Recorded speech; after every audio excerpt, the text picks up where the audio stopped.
Hello, and welcome back to Grave Whispers. Before we begin, feel free to leave a comment and tell me where you're listening from. I love reading every single one. If you enjoy whispers rising straight from the grave, don't forget to like the video and subscribe to the channel. Turn on notifications so you never miss a new story. Now, get comfortable. Dim the lights if you dare. Relax your mind. Let the outside world fade away. And let's begin. Story 1. I am a professional photographer. I work for a fairly well-known international magazine that covers nature and culture. The kind of publication with a big online presence and readers all over the world.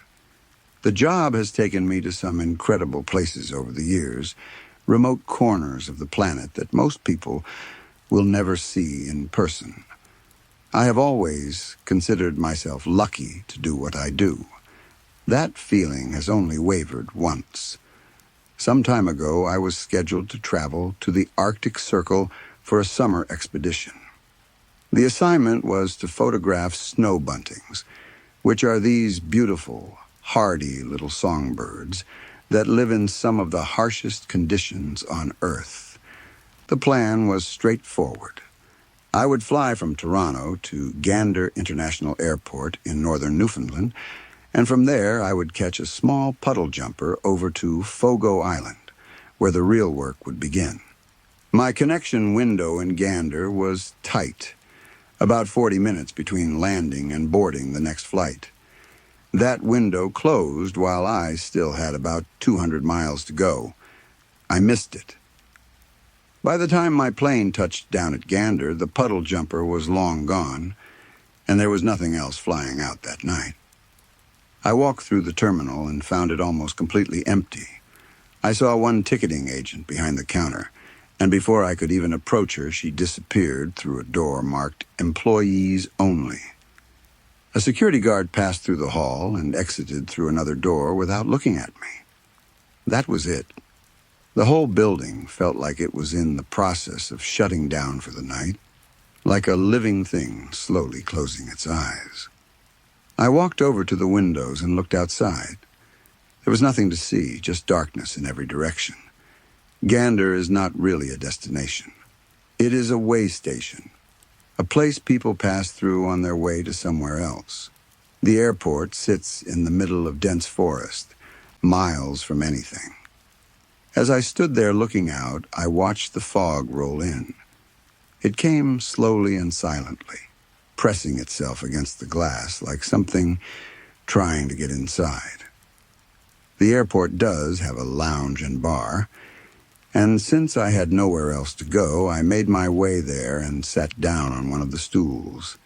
The place was empty except for the bartender who poured my coffee without much conversation.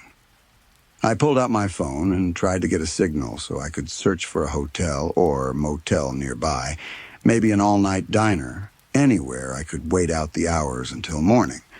The reception was terrible. I sat there sipping my coffee and scrolling through nothing, feeling stranded in every sense of the word. That is when the stranger walked in. I have no idea where he came from. No other flights had landed after mine. The terminal was dead. There was no sound of doors opening or footsteps approaching. He was simply there, standing at the entrance of the bar, and then he was walking toward me. He asked if he could take the stool next to mine. I was mildly annoyed, the way you are when someone sits right beside you in an otherwise empty room, but I nodded. He introduced himself as J.M. Burroughs. He told me he was a collector of lore, cultural oddities, and all things macabre. He said it the way someone else might say they were an accountant or a teacher, casually, like it was the most normal profession in the world. His accent was strange. I could not place it. It didn't sound like it belonged to any particular country or region. It was just slightly off, like a radio dial, tuned almost, but not quite to the right frequency. His clothes were the same way. I couldn't tell if they were old-fashioned or modern. They existed somewhere in between, like he had dressed himself from a wardrobe that didn't belong to any specific decade. Everything about him had this quality of being slightly blurred around the edges. Depending on how the overhead lights flickered, he seemed to shift between solid and shadow, like he was only halfway committed to being a physical person. At first, I just nodded politely while he talked. I was tired and not really in the mood for conversation. But there was something about the way he spoke, a fluidity to his words, a rhythm that I can only describe as hypnotic. It pulled me in without my permission. I stopped thinking about my coffee. I stopped thinking about finding a hotel. I just listened. Then he started asking me personal questions, and I answered them. All of them. Without hesitation, without thinking twice, without any of the normal filters a person puts up when talking to a complete stranger. I told him I was single. I told him I was divorced. I told him about my credit card debt. I told him I was jealous of my cousin's career in finance, something I had never admitted to anyone, not even myself in any honest way. The words just came out of me like water through an open tap.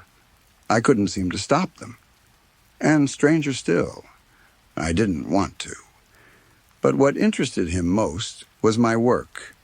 He wanted to know about my job as a photographer, about the strange and remote places it had taken me, the things I had seen through my lens that most people would never encounter.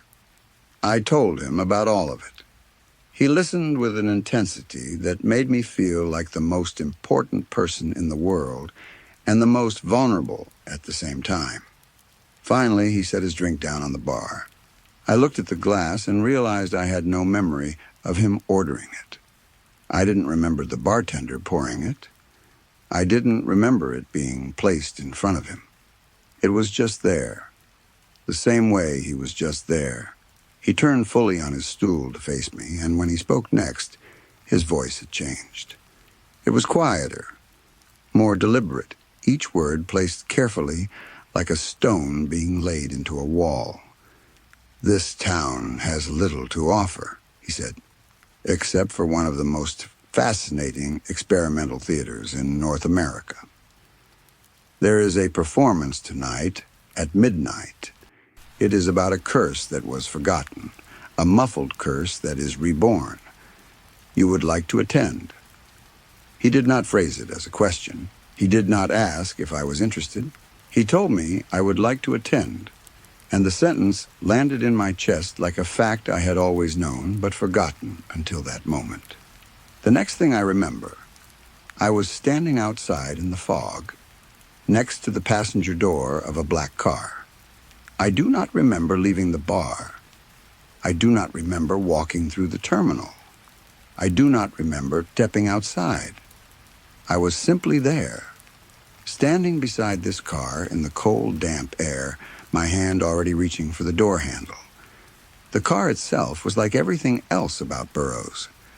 I could not tell you the make or the model or the year. Its edges seemed soft, indistinct, like something seen through frosted glass. It didn't look old and it didn't look new. It just looked wrong in a way I could feel more than see. Then we were driving. The road cut through dense forest, trees pressing in close on both sides, their branches reaching over the pavement, like fingers lacing together above us. The headlights pushed into the darkness but didn't seem to reach very far, as if the dark was pushing back. Inside the car, there was a smell. It was sulfuric and citrusy at the same time, two things that should not exist together but somehow did. Underneath that chemical sharpness, there was something else, something older and heavier. I smelled loss. I smelled death. Not the fresh, sharp smell of something recently dead, but the deep, settled smell of death that has been sitting in a room for a very long time. Death that has soaked into the walls and the floor and become part of the air itself. I do not remember arriving. I do not remember getting out of the car or walking to a building or opening a door. The next thing I knew, I was sitting in a pew. The space around me did not feel like a theater, but it didn't feel like a church either. It was something in between, something that borrowed from both but belonged to neither. There was a stage at the front and rows of seating that faced it, but the atmosphere was not one of entertainment or worship. It was something darker and more communal than either of those things. Like everyone in the room was connected by something they had all agreed to but never spoken aloud. Other audience members began to shuffle in and take their seats. They all wore clothing similar to what Burroughs had on, that same timeless, placeless style that resisted identification. None of them looked at me. None of them acknowledged each other. They simply filed in and sat down, and as they settled, they began to hum. It was low at first, barely audible, more of a vibration in the air than an actual sound. Underneath the humming, some of them were muttering words. I strained to make them out. The language sounded Germanic, maybe something older than German, something Proto-Germanic perhaps, the kind of language that existed before borders and nations, when words were closer to sounds and sounds were closer to spells. The smell of death returned, stronger now, filling the space the way incense fills a cathedral. A single light flickered on at the center of the stage. 3 mirrors had been arranged in a semicircle at the back, their reflective surfaces angled slightly inward so that anything standing in the middle of the stage would be caught in all 3 at once. A man walked out from the wings wearing white clothing that was stained and dirty, the kind of white that had once been clean but had seen things that would never wash out. He knelt on the stage and drew a pentagram on the floor with slow, deliberate movements. When he was done, candles were placed at each point of the star and lit one by one. As the candle flames rose and steadied, the overhead light dimmed on its own, fading down into nothing until the only illumination in the entire space came from those 5 small fires on the stage. The humming from the audience grew louder. The muttering became more urgent. Then a scream tore through the air from somewhere off stage, high-pitched and raw and full of genuine terror. 2 men in the same dirty white clothing dragged a young woman onto the stage. She was dressed in rags, her hair tangled, her face streaked with tears. They pulled her to the center of the pentagram and chained her wrist to the floor. She fought them, pulling against the chains, twisting her body, but they held firm. The 2 men stepped back and disappeared into the dark edges of the stage. The audience began to whisper in unison. Their voices moved through the room like a current, dozens of mouths forming the same words at the same time. Muffle, muffle, shuffle, shuffle, take the offer that we proffer. The woman on stage was sobbing now. She pulled at the chains and looked out into the audience, her eyes wild and desperate, searching for one sympathetic face, one person who might help her. "No," she cried. "Please, no. Please, someone. Please." Her voice broke on the last word. Tears ran freely down her face. She was begging with everything she had. "Please." I tried to stand. Every instinct in my body told me to get up, to shout, to do something. But the moment I shifted my weight forward, 2 strong hands pressed down on my shoulders from behind and held me in place. The grip was firm and cold, not painful, but absolute. I could not move. I could not turn around. I did not dare look behind me to see who or what those hands belonged to. The woman on stage seemed to realize that no one was coming for her. Her desperation turned to fury, and she screamed at the audience with everything she had left. "This isn't right. You all are not right." The whispering continued, growing louder, more insistent. "Muffle, muffle, shuffle, shuffle, take the offer that we proffer. Muffle, muffle, shuffle, shuffle, take the offer that we proffer." Then silence.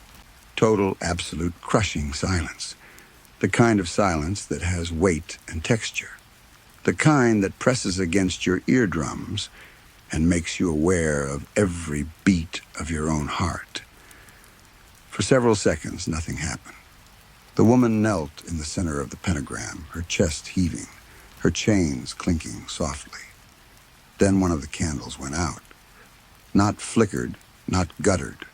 It simply stopped, as if the flame had been pinched between invisible fingers. Then the next candle went out. Then the next. I prayed. I am not a particularly religious person, but in that moment I prayed with everything I had that at least one candle would stay lit, because I knew. Deep in my gut, in a place beyond logic or reason, I knew that something terrible was waiting in the dark, something that could only arrive when the last light was gone.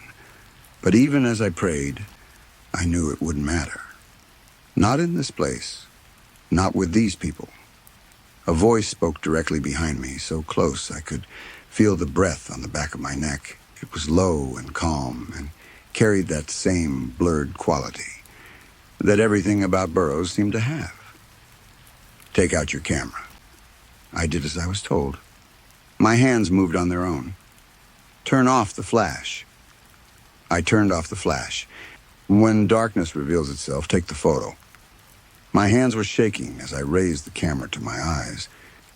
Through the viewfinder, I could see the woman's face reflected in one of the mirrors at the back of the stage. Pure desperation. Her screams had faded to whimpers, small broken sounds that barely made it past her lips. 3 candles left. 2, 1. Darkness. I pressed the shutter at the exact moment I heard the snapping of a back. It was loud and wet and final, the sound of something being broken that was never meant to bend. It echoed through the dark space and then was swallowed by the silence that followed. Darkness. Nothing but darkness. Then something behind me took a breath. Not a human breath. Something deeper, something guttural. Something that came from a chest far too large and lungs far too old. It breathed in slowly, savoring the air, and I felt the warmth of it on the back of my neck. I began to cry. I sat there in the dark, in that pew, holding my camera. And I cried silently because I understood that I was in the presence of something I was never meant to see. And the only thing protecting me was the fact that I hadn't turned around. The lights snapped on. But I wasn't in the theater anymore. I was sitting at the airport bar in Gander. A hot cup of coffee sat in front of me, steam still rising from the surface. My camera was on the bar next to it. The bartender was wiping a glass and not looking at me. Everything was exactly as it had been before Burroughs walked in, except for one thing. I picked up my camera and checked the frame counter. It had advanced by 1. 1 photo had been taken. I never told anyone that story. Not my editor, not my friends, not my family. I packed it away in a part of my mind that I try very hard not to visit, and went on with my life. I caught a flight the next morning, made it to Fogo Island, took my photos of the snow buntings, and filed the assignment on time. Life continued. I told myself that whatever happened that night in Gander was a product of exhaustion and disorientation and bad airport coffee. I almost believed it. 7 years passed.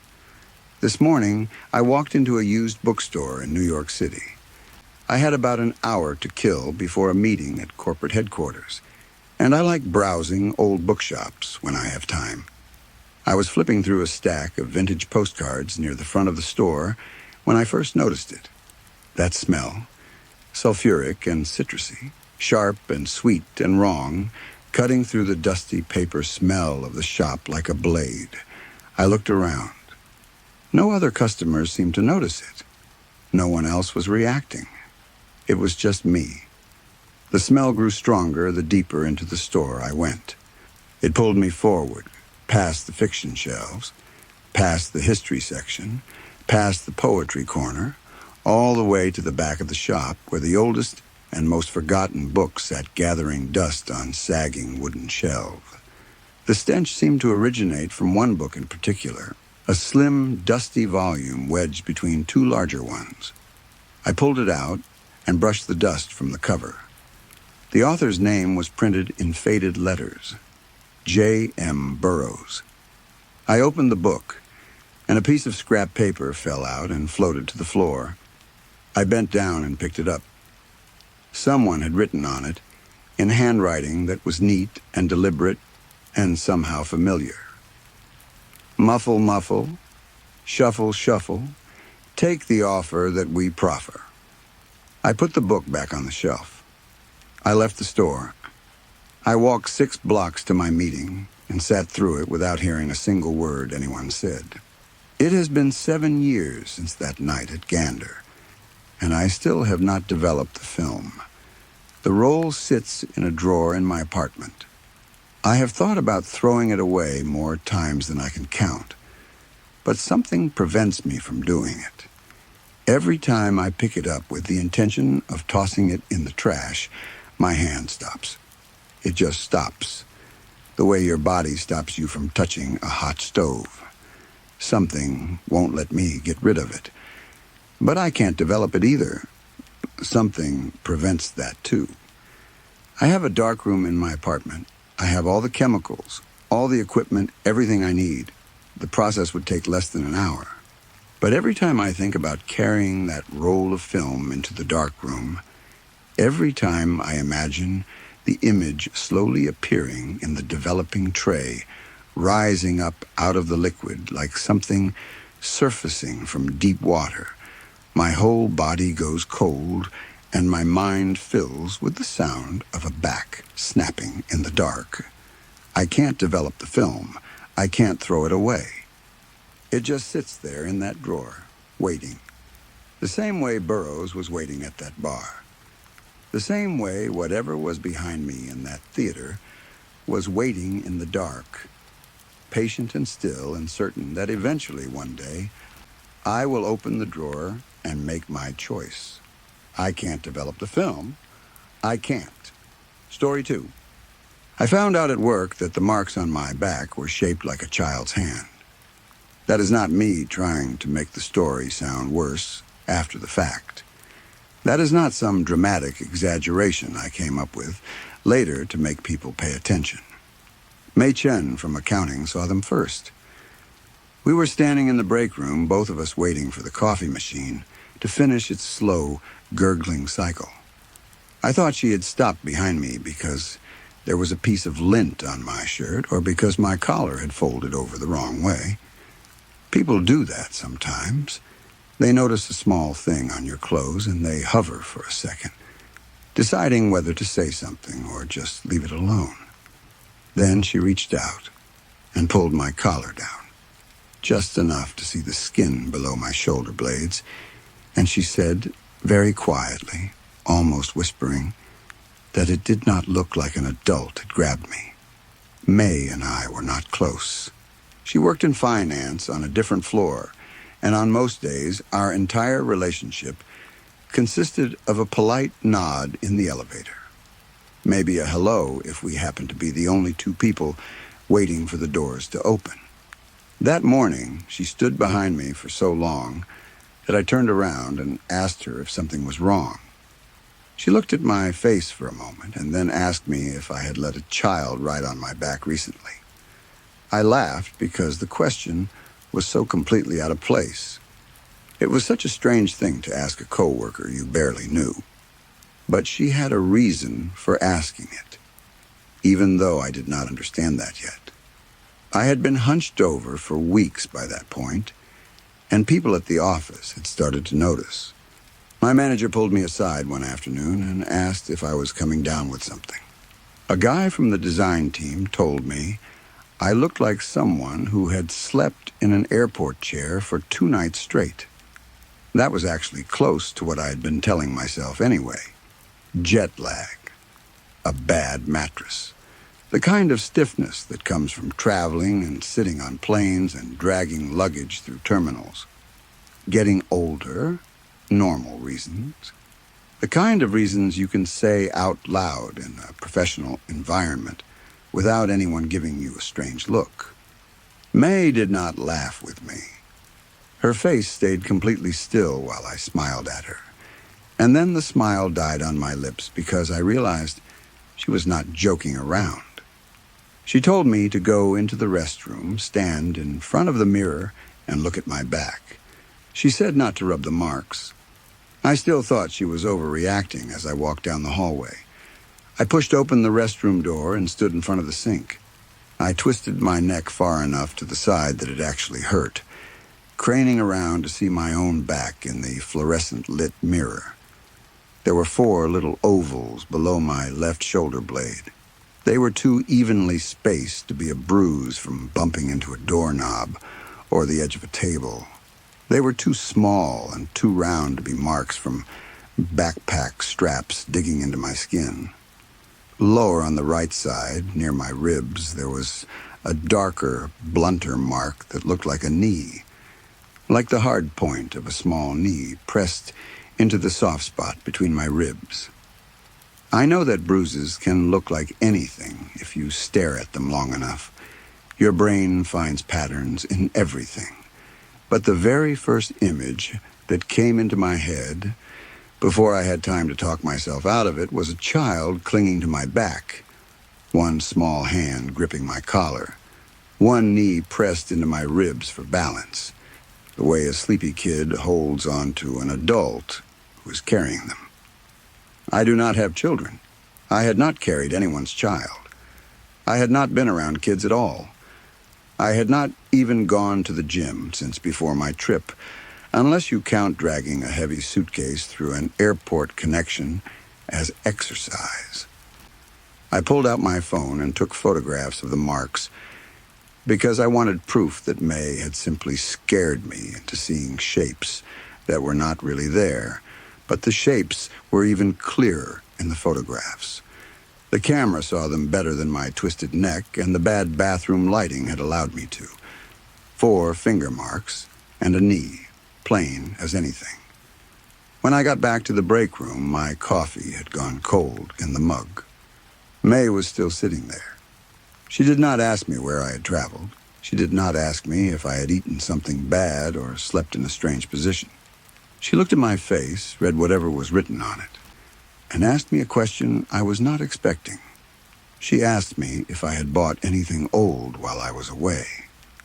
That was when I thought of the bundle sitting on my bedroom shelf.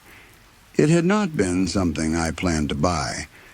I was not looking for souvenirs. I was walking through an old market near the waterfront, one of those outdoor markets where everything is crammed together on wooden tables, and I saw it sitting at the edge of a stall. It was wrapped in cloth and tied shut with a piece of black and red thread, twisted together into a single cord. I picked it up mostly out of curiosity. Inside the cloth was a small wooden carving about the length of my palm. It was shaped like a crouching child with its head tucked down between its knees and its thin arms wrapped around its legs. The wood was dark and it smelled damp, like a drawer that had been shut in a house with no sunlight for years. The man who sold it to me tried to warn me about it.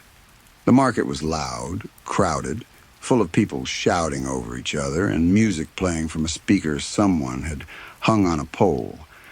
I only understood part of what the seller said. I thought he was telling me not to put it near where I slept.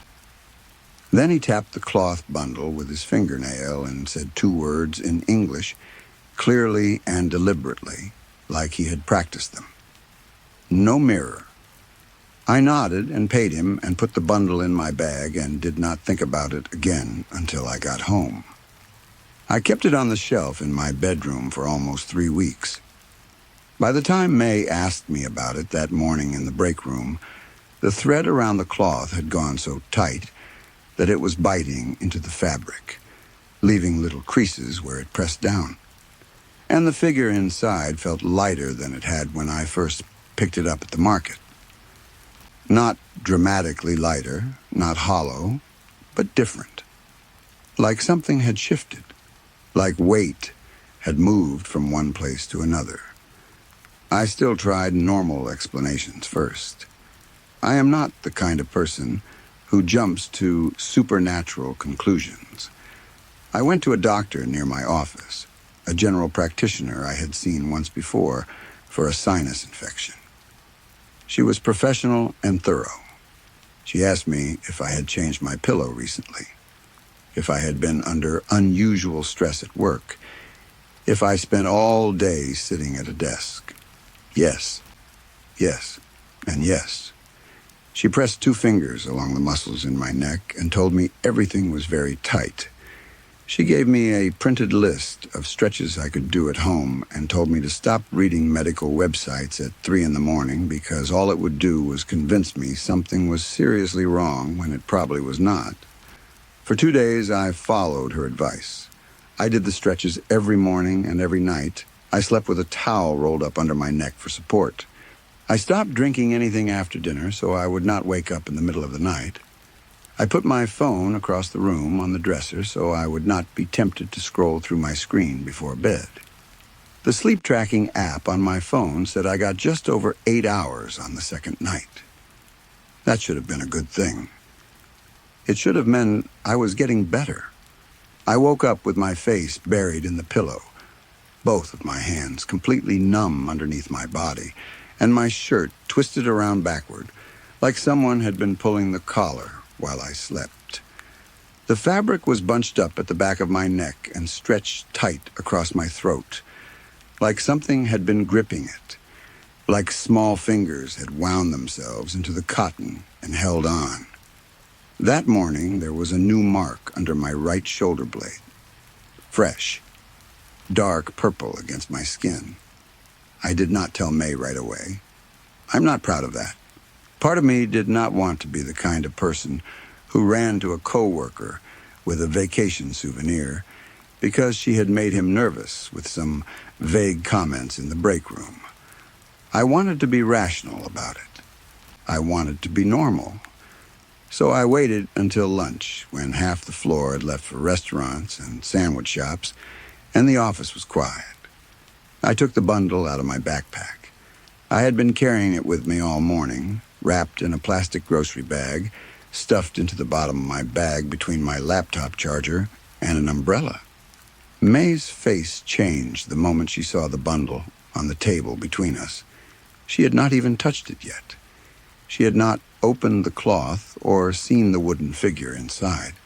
She just looked at the shape of it sitting there on the laminate surface next to our lunch containers, and something in her expression closed off, like a door shutting behind her eyes. She did not gasp or make a scene. She simply put her chopsticks down on the table, wiped her hands carefully on a napkin, and asked me why I had brought it to the office. I told her she was the one who had asked what I bought. She shook her head slowly and said she had asked me that so I would leave the thing alone. Not so, I would bring it to her. That annoyed me more than it should have, probably because I had barely slept in days and my patience was completely shot. I told her it was a piece of carved wood from a tourist market, not a bomb. I started to unwrap one corner of the cloth to show her the figure inside. She reached across the table and pressed the cloth shut with 2 fingers, firm and deliberate, like she was closing a book she did not want anyone else to read. She told me not to open it there. She told me not to put it back in my bedroom. She told me not to let it face a mirror. She said all 3 of those things in the same calm, even tone, like she was reading safety instructions off a card. I asked her what she thought it was. She glanced around the break area first. People were sitting at other tables, eating microwave noodles and scrolling through their phones and checking work messages. Normal office noise. The hum of the refrigerator and the beeping of someone's microwave and the murmur of 2 people discussing a deadline by the window. I remember all of that very clearly because what she said next did not fit in that room at all. She said she did not know exactly what it was, but she said that kind of thing was not decoration. I asked her if she meant it was some kind of charm. She paused and then said yes, but not for me. I wish I had listened to her then. I wish the worst part of the story was that I ignored a co-worker's advice and had one more bad night of sleep. I wish this was just a story about a stubborn man and a creepy souvenir. Instead, I went home that evening and threw the bundle away. There is a trash room on the first floor of my apartment building. You need a key fob to get through the door. I put the cloth bundle in a plastic grocery bag, held it at arm's length as I carried it down the hallway, and dropped it into the large black trash bin. I shoved it down under 2 old pizza boxes and a broken floor lamp that someone had left balanced on top. I took photographs of the bin with my phone, standing back far enough to capture the whole thing, because I already knew that later I would not believe I had actually done it. I would convince myself that I had only thought about throwing it away, or that I had put it somewhere else by mistake. I wanted proof. I walked out of the trash room and let the door close behind me. The lock clicked shut. I headed toward the elevator, and the weight on my back got worse before I reached my apartment door. That is the part people misunderstand when I tell this story. They assume, I felt guilty about throwing it away, or that I suddenly got nervous and the anxiety manifested as tension in my shoulders, or that I became aware of my posture for the first time because May had made me self-conscious about it. No, my knees physically bent in the elevator. Between the first floor and the third floor, it felt like someone climbed onto my back. Not a full adult weight, not even close to that. It was more like the weight of a sleepy child being carried from a car to a front door late at night. All of their heaviness concentrated in 2 specific points, the knees and the arms. Small knees digging into my lower back for grip. Thin arms draped over my shoulders and looped around my collar, my shirt pulled tight across my throat. The skin underneath my collar prickled and burned in the exact spots where the old bruises were. When the elevator doors opened on my floor, I had to put one hand on the wall before I could step out. My legs were shaking. Not from fear, or not only from fear, but from the actual physical effort of standing upright under a weight I could not see. The bundle was still in the trash room. I checked the photo obsessively for the rest of the night, zooming in on the image, looking at the familiar shape of the plastic bag between the pizza boxes and the broken lamp. I even went back downstairs, used my fob to open the door, and moved the pizza boxes aside with a broom handle I had brought from my apartment. The grocery bag was sitting exactly where I had left it, undisturbed. The shelf in my bedroom was empty. My back was not. After that night, I stopped sleeping in any normal way. I could doze for about 20 minutes if I sat upright on the couch with my head propped against a cushion. But even then, I would jerk awake because my head had dipped too far forward, and in that same instant I would feel something behind me shift, adjusting its position, like a passenger on my back settling into a more comfortable spot.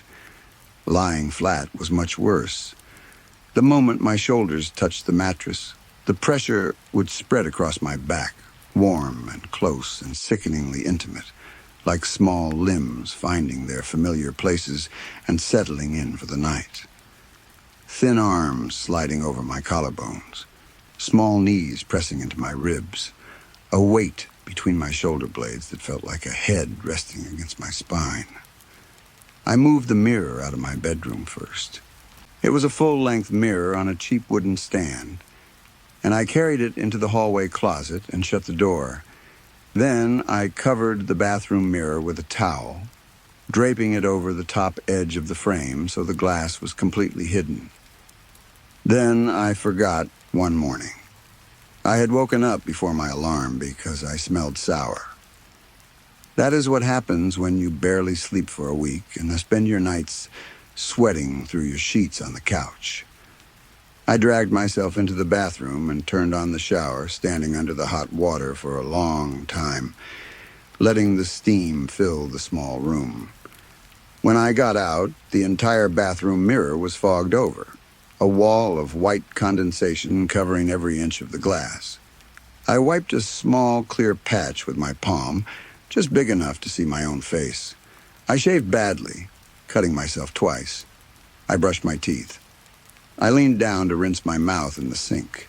When I straightened back up, there were two cleared places in the fogged mirror. One was mine, at face height. The circle I'd wiped with my hand, now slightly refogged at the edges from the steam still hanging in the air. The other was lower, just behind my right shoulder. It was small. Not a full handprint pressed into the glass. Not a face staring back at me. Just an oval. A small, round, clear spot in the condensation. About the size of a child's mouth and nose, positioned low enough that it should have been in the empty air behind my shoulder. As if something standing behind me, something much shorter than I was, had leaned forward and breathed out. One warm little breath against the cold glass. Just enough to clear a tiny window. I left work early that day. I called May from the sidewalk outside the office building, pacing back and forth on the concrete, while taxis rolled past and people walked around me with their headphones in. She did not say, "I told you so." She did not gloat or lecture. She asked me where the bundle was. When I told her I had thrown it in the trash room downstairs, there was a pause on the line so long that the sound of traffic filled the silence between us. Then she asked me if I could stand up straight. I tried. I pushed my shoulders back and lifted my chin and tried to straighten my spine the way I had done 1,000 times without thinking about it. I could not. My body would not cooperate. It was like trying to stand straight with a child on your back who did not want to be put down. May took me to see Mr. Lin that same evening. We drove together after work. May behind the wheel, me in the passenger seat with my shoulders curled forward and my hands in my lap. She did not tell me much about him on the way over. She just said he would know what to do. From the street, his place looked like a paper goods store, wedged into a narrow shop front, between a tax preparation office and a nail salon. There was no sign advertising spiritual services, no neon, no incense drifting out the door. A woman behind the counter called him Uncle Lin and waved us through a curtain into a back room. The back room was small and plain. There were 3 plastic chairs, the kind you see stacked outside a convenience store, a kettle sitting on a low table, a cabinet against the wall, and an old mirror wrapped in faded cloth. Leaning in the corner, there was no chanting, no candles, nothing theatrical. It looked like a storage room where someone occasionally sat down to drink tea. Mr. Lin did not ask to see the wooden figure first. He did not ask me to describe what I had been feeling or tell him the whole story from the beginning. He simply walked around me once, slowly, with his hands clasped behind his back. He studied my shoulders. He looked at the base of my neck. He watched the way my knees bent involuntarily when I tried not to lean forward, the way my body kept compensating for a weight that should not have been there. He asked me how long it had been since I brought the thing into my sleeping room. I told him about 3 weeks. He nodded the way you nod when someone tells you the temperature outside, like it was simple information that confirmed what he already knew. I asked him if the wooden figure was cursed. I wanted him to say yes, because the word cursed still kept the problem inside the object. If the object was cursed, you could deal with the object. You could burn it, or bury it, or throw it in a river. Objects can be removed from your life. Mr. Lin shook his head. He told me I was thinking about the thing. He said the thing was only where it had waited. May closed her eyes for a second when he said that. Just a brief flutter of her eyelids, like she had been hoping he would say something different. He unwrapped the mirror next. He did it carefully, pulling the faded cloth away from the glass and folding it neatly to the side. The mirror was not large, maybe the size of a serving tray, with a dark wooden frame and glass that had gone slightly cloudy with age. He set it against the front of the cabinet, angled upward, and told me to stand with my back to it. I told him I did not want to. He said, "Good." He said that meant I understood enough. May moved back toward the curtain, one hand pressed over her mouth. Mr. Lin told me not to look over my own shoulder. He said I should only look into the mirror when he told me to. He told me to look. For a few seconds, all I saw was myself. My own gray, exhausted face staring back at me. My terrible posture. My shirt wrinkled and bunched across my chest from where it kept pulling backward toward my collar. I felt a stupid little flash of relief. Nothing was there. The mirror was just a mirror, and I was just a tired man standing in a back room behind a paper goods store. Then the glass changed. Not the way it happens in a movie. There was no shadow rushing across the surface, no demonic face appearing behind my reflection. No special effect, no flicker, no dramatic reveal. It was much more ordinary than that, much quieter. My shirt was bunched up at the left collar, pulled to one side the way it had been pulling for weeks. And in the mirror, I could see why. A small hand was holding it. 4 fingers, too thin, the wrong proportions for an adult hand. The color of wet paper, grayish white, and slightly translucent. The fingers were curled into the fabric of my collar, gripping it the way a child grips a parent's shirt when they are being carried and they do not want to fall. A dark little shape was pressed between my shoulder blades.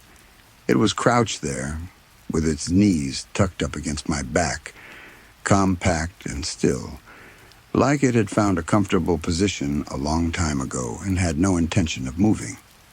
Its head was turned downward so I could not see its face. Just the back of a small dark skull, tucked between my shoulder blades, resting against my spine. One thin arm was looped over my collarbone, draped across my chest, casual and possessive, like it had been riding there for so long that the position was simply natural. I stopped breathing. The hand on my collar tightened. Pain shot through both of my shoulders so suddenly and so violently that my knees buckled and I hit the cabinet. The mirror jumped on its surface. May made a sound behind me. Not a scream. More like someone had pushed all the air out of her lungs at once. Mr. Lin covered the mirror with the cloth. He said one thing, and it was the only time his voice went sharp. He told me not to call it a name.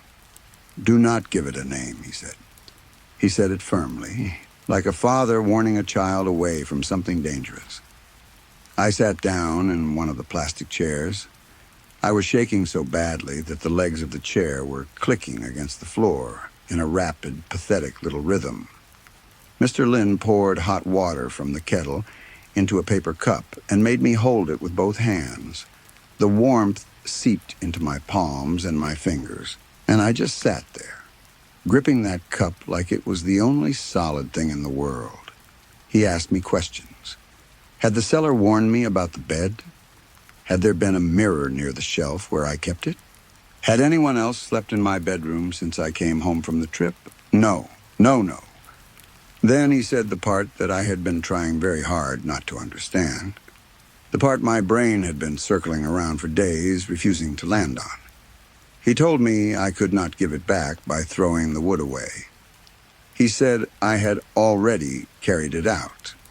I told him I would pay whatever it cost to fix this. I said it desperately. The way you say things when you think money can still solve a problem. He looked tired then. Not angry. Not offended, just tired. The kind of tired that comes from having this same conversation with too many people over too many years. He said money is not carrying. He explained what he could do. He could make a place for the thing to go. He could mark the boundary. May could come along, but not too close. He could not walk the last part for me. Nobody could. He looked at me with steady eyes and said, "It is on your back. You bring it down." We went that same night, after the shops on the block had closed and the street was empty and quiet. Mr. Lin went into my building's trash room himself before we left. I do not know how May arranged that with the building manager, and I did not ask. When he came back out, he was holding the bundle. The black and red thread around the cloth had snapped in one place, and the fabric looked looser, like whatever was inside had shifted or shrunk. He handed it to me, and the wooden figure felt almost hollow in my palm, light as a husk. He tied a new piece of red thread around my wrist, then ran the same thread to the bundle, connecting them. It was not tight, just snug enough that I could feel every small swing of the bundle against my palm as I walked. Every tiny shift of weight transmitted through the thread to my skin. The route was only 2 blocks. Down the service alley behind the row of shops, across a small parking lot, and then to the canal that ran along the edge of the neighborhood. It should have taken 3 minutes at a normal walking pace. It took forever. May stayed behind me, exactly where Mr. Lin had told her to stay. Not too close, not too far. I could hear her shoes clicking on the pavement sometimes, a few steps behind, steady and even. Mostly I heard my own breathing, and the other breathing. Small, wet, close to my ear. The soft, shallow breaths of something small that was pressed against the back of my neck. Halfway down the alley, the weight shifted higher on my back. I bent forward so far that my free hand scraped against the brick wall beside me, my knuckles dragging across the rough surface. Something pressed its face into the back of my neck, not hard, almost gently. The way a sleepy child buries their face into your shoulder. The thread around my wrist tugged, but not away from me. It pulled upward, toward my shoulder, as if the bundle connected to my wrist wanted to climb, as if it was being pulled toward the thing on my back the way metal is pulled toward a magnet. Mr. Lin had given me 3 rules before we started walking. He told me not to turn around. He told me not to look in any windows or any reflective surfaces along the way, and he told me not to apologize. That last rule was the hardest one by far. With every step down that dark alley, I kept wanting to say I was sorry. Sorry for buying it in the first place. Sorry for putting it on the shelf near my bed. Sorry for ignoring the seller's warning. Sorry for trying to throw it in the garbage like it was nothing. The words filled my mouth until my jaw ached from holding them in. They pressed against the back of my teeth, wanting out. Every instinct in my body was telling me that if I just said I was sorry, the weight would ease. If I just acknowledged it, if I just spoke to it, everything would stop. I did not speak. At the end of the alley, under a security light mounted on the corner of a building, my reflection moved across the window of a parked van. I saw the shape of myself in the dark glass, hunched, bent, carrying something that was not visible. I shut my eyes. The arms around my collar pulled tight, not choking me, holding me. A child's grip, if a child could be desperate enough to bruise bone. I could feel the individual fingers digging into the fabric of my shirt, each one a small, specific point of pressure, holding on with a strength that should not have been possible for something that size. I walked with my eyes closed until May said, very softly from behind me, "Curb." I stepped down. The surface changed under my feet from rough asphalt to concrete. Mister. Lynn had set up a metal basin by the canal wall. It was a simple, dented metal basin, the kind you might use to wash vegetables or burn paper offerings. Inside it, there was a layer of gray ash, several pieces of folded paper, and a small square of clean white cloth laid flat on top. He pointed to the cloth. He told me to put the bundle there. He said I should say only what he had told me to say. I bent forward and placed the bundle on the white cloth inside the basin. For 1 second, nothing happened. The bundle sat there on the cloth, small and dark, connected to my wrist by the red thread. The canal water lapped quietly against the concrete wall behind us. Somewhere far away, a car horn honked. Then the weight on my back became so heavy that I made a noise I still hate remembering. It was not a scream, and it was not a word. It was just a sound, a raw animal sound that came from somewhere deeper than my throat. Both of my knees hit the concrete. The red thread burned across my wrist, hot and sharp, like a wire being pulled through my skin. Something small and cold pressed its forehead against the space between my shoulder blades, pushing hard, like it was trying to burrow into me, like it was trying to press itself through my skin and into my bones. I said the words Mr. Lynn had given me. I said, "This is not your place." The hand at my collar tightened until I could feel the individual fingertips, like points of fire. I said, "Come down now." I expected something dramatic. I expected a scream or a howl or the basin tipping over or the surface of the canal water churning. I expected the thing that had been riding my back for weeks to finally lift its head and show me its face. What happened was quieter than any of that. My shoulders emptied. That is the only word I have for what I felt, and I've spent a long time trying to find a better one. Emptied. The pressure slid down my back like water running off a slope, and then it was gone, so suddenly and so completely that I fell forward onto both hands, catching myself on the rough concrete. Air went into my lungs without dragging past anything. It just flowed in, clean and easy, the way breathing is supposed to feel. My neck straightened by itself, my spine uncoiling vertebra by vertebra, my shoulders pulling back into a position I had not been able to hold for weeks. Behind me, May started crying. Quiet, steady, relieved crying. The kind that comes after something terrible has finally ended, and your body does not know what else to do with all the fear it has been holding. Mr. Lynn covered the bundle with the clean white cloth. He did not let me see the wooden figure again. He gathered everything into the basin and took it away, and I do not know what he did with it after that. I did not ask. The bruises took 9 days to fade completely. The 4 little finger marks went yellow first, then a sickly green, and then they disappeared into my skin as if they had never been there. I slept for 10 hours straight on the first night after the canal. I woke up lying flat on my back with my arms loose at my sides, the way I used to sleep before the trip. My shirt was not twisted. My collar was not pulled. My hands were not numb underneath me.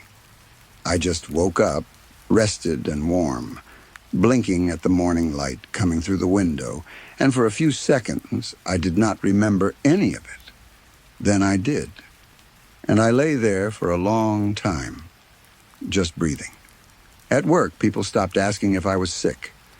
My manager stopped giving me concerned looks across the office. The guy from design stopped making comments about airport chairs. I was just me again, standing straight, sleeping through the night, drinking my coffee in the break room like a normal person. May still checks the back of my collar sometimes. She does it casually, reaching over as if she is straightening a fold in the fabric, smoothing it down with her fingers and letting her eyes pass over the skin underneath. She pretends she is just fixing my shirt. I let her pretend that. And I stand still while she does it, and neither of us says anything about why. I never received a bill from Mr. Lin. He did not ask for money. The only instructions he gave me afterward were simple and specific. He told me to keep my bedroom shelf empty for 1 full month. He told me never to bring old things into a sleeping room again. He said it in exactly the same tone my dentist uses when he tells me to floss, which somehow made it much easier to actually follow the advice. I travel with less luggage now. When I visit new places, I buy postcards, I buy bottled water, I buy packaged food from convenience stores. Simple things, new things, things that have no history attached to them. Once, in a market in another country, I walked past a glass display case filled with a tray of old charms and small carved figures. I did not even make it within arm's reach of the case before I felt my shoulders pull forward, that familiar heaviness starting to gather between my shoulder blades. I turned around and walked away, and I did not look back. Nothing has followed me home since that night at the canal. I have not seen a small hand in any mirror. My sleep tracking app shows normal, healthy numbers every morning. The shelf in my bedroom has books on it again, but nothing secondhand.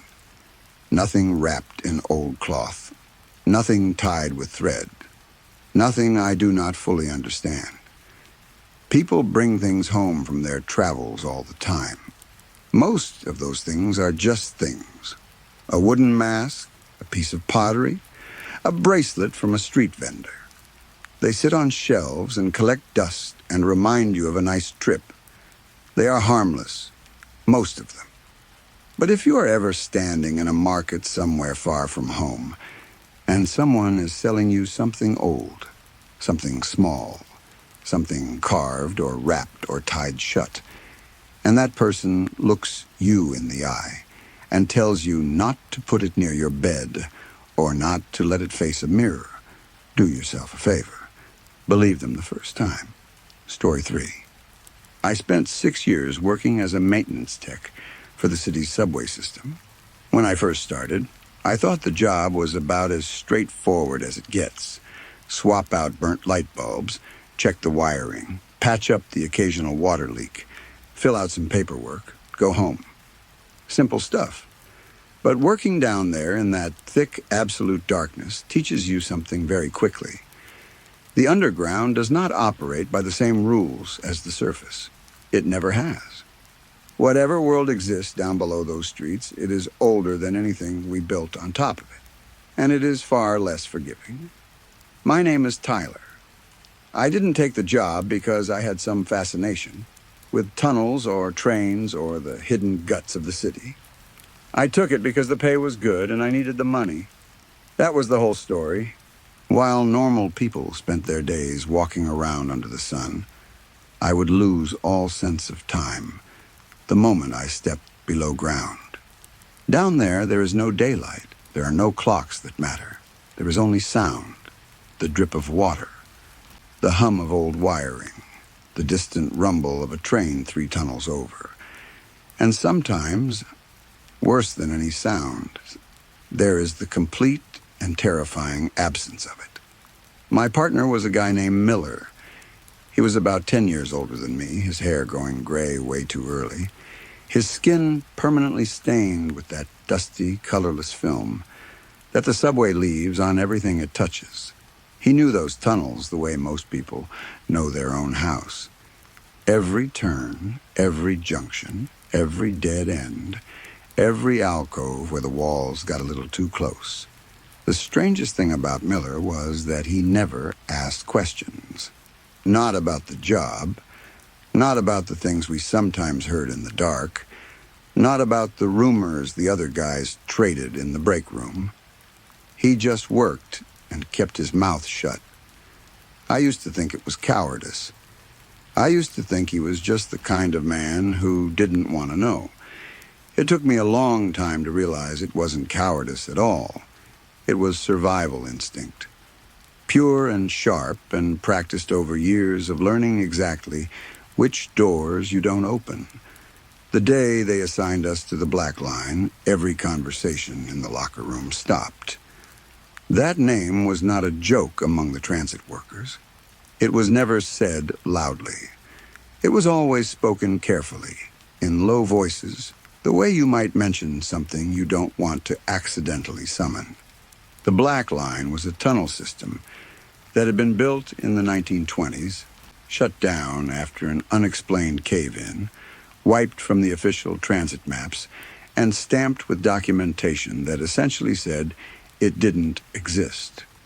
On paper, there was nothing down there. But the guys who had been around long enough told different stories. They said lights flickered in the dark when there was no power running to the fixtures. They said sounds came out of the tunnels that didn't match anything mechanical or natural. And sometimes they said the workers who got sent down there just didn't come back. Not killed in a collapse, not injured, not transferred. Just gone, as if the tunnel had swallowed them whole and sealed itself shut behind them. Our foreman called us into his office that morning.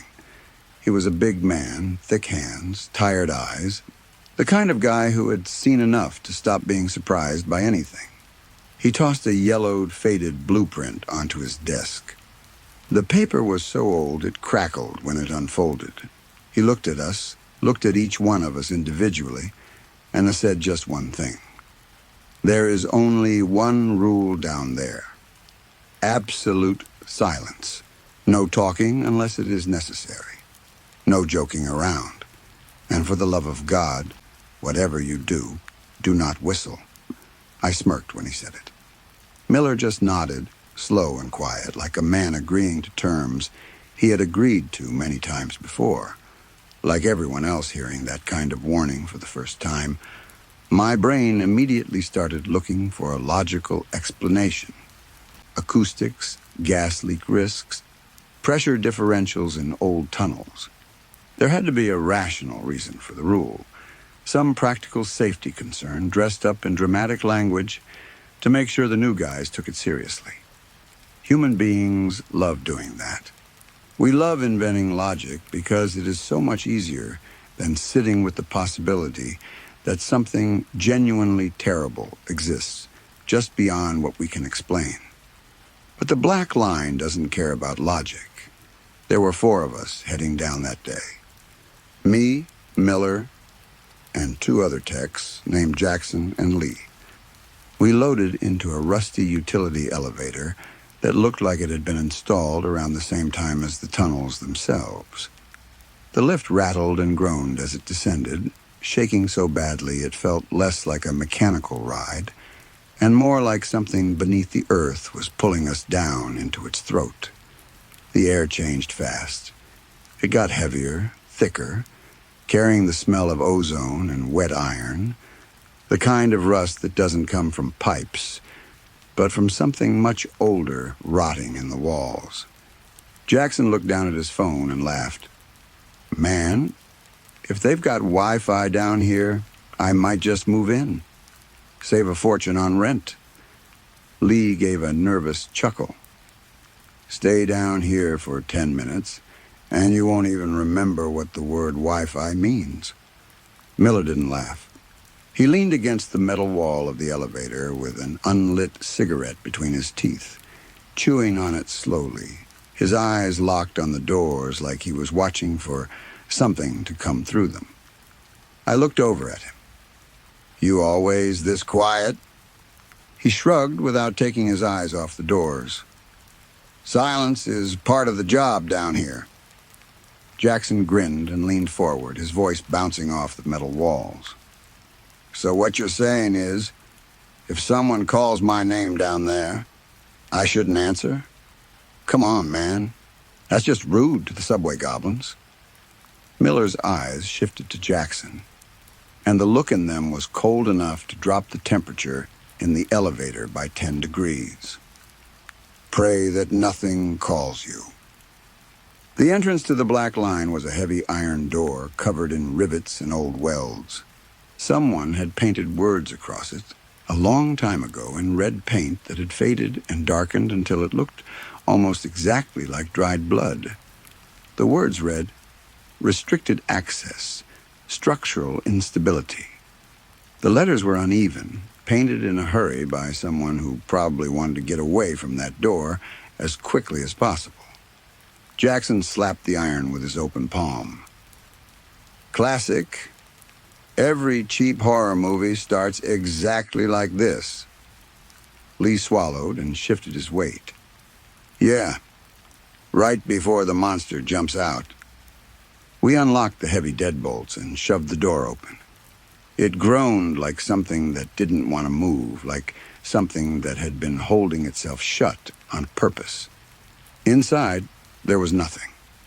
I don't mean it was empty. I mean there was no sound at all. No dripping water, no hum of distant machinery, no air moving through the space. It was a total void, a place where sound had been strangled and left to rot. You could feel it the moment you stepped across the threshold. The way the silence pressed against your eardrums, the way it sat on your chest like a weight. Jackson stared into the blackness ahead of us for a moment, then pursed his lips and let out a sharp, piercing whistle. The sound cut through the tunnel like a blade, stretching out into the dark, echoing once, twice, and then slowly dying away into nothing. "See?" he said with a grin. "This place is just an empty parking lot."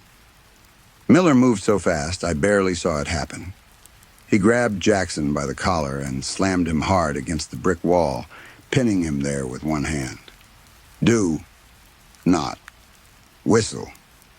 "What the hell is wrong with you?" Jackson shoved him off, his face flushed with anger and embarrassment. "Who's going to hear us down here? The rats?" Miller didn't answer. He just stood there, and I could see it now, something in his eyes that went way past anger. It was terror. Deep, practiced, bone-level terror, the kind that comes from knowing exactly what you're afraid of and exactly why. He turned around without another word and started walking into the dark. The first few hours passed with standard maintenance work. We moved through the tunnel section by section, checking junction boxes, testing old wiring, replacing components that had corroded beyond use. The beams of our flashlights barely cut through the gloom, lighting up thick clouds of dust that danced in the air like something alive. Everything seemed normal, routine even. I started to relax. Then Jackson dropped his wrench. It hit the ground with a sharp metallic ring, and he stood up straight, his body going rigid. "Hey, guys," he said, and his voice had changed. The bravado was gone. "I think someone's calling me." Lee let out a short, tense laugh. "Who's calling you? The collection agency?" Jackson shook his head slowly. His face had gone completely pale in the flashlight beam. "I'm serious. There's a voice coming from further down the tunnel. It's saying my name." From somewhere behind us, Miller's voice cut through the dark like a knife through paper. Cold, flat, and completely without compromise. "Keep working. Do not look up. Ignore it." By the time our scheduled break came around, we were all exhausted. We sat down in a small, concrete electrical cutout, a recessed space in the tunnel wall just big enough for a few people to squeeze into. Even as we pulled out our lunches, everyone kept their voices low, their movements careful. Even Jackson had gone quiet, which might have been the most unsettling thing of all. Then Jackson reached into his pocket and pulled out a pair of orange foam earplugs. He started to push one into his left ear when Miller lunged forward and snatched them out of his hand. "What is your problem?" Jackson snapped, jumping to his feet. His voice echoed off the cramped concrete walls, bouncing back at us from every direction. "Don't put those in," Miller said. "You don't own my ears, man. My head is killing me. I just want some quiet for 5 minutes." Miller stepped closer until he was standing inches from Jackson's face. When he spoke, his voice was so low it was barely more than a breath, but every word landed like a drop of poison. It is dangerous to be deaf down here. Sound comes into this place, but it does not leave. If they realize you can't hear them, they will come closer. Nobody said a word. The silence that followed was so heavy, it felt like the walls were leaning in on us. And then, from inside the concrete wall we were leaning against, right behind our backs, came a sound. Tap. Jackson whipped his head around. Did you guys hear that? Tap. Tap. Closer this time, clearer. Like someone on the other side of the wall was striking the concrete with something hard and solid, something that sounded like bone against stone. Then something else came through the dark. A voice.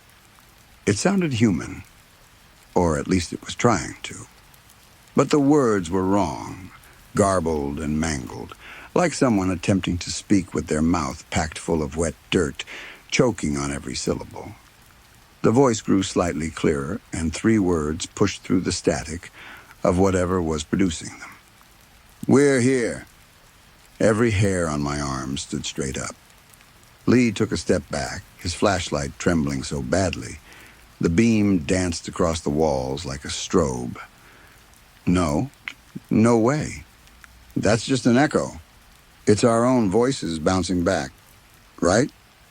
Jackson, tell me it's radio interference. Tell me it's something in the wiring. Jackson wasn't listening to him.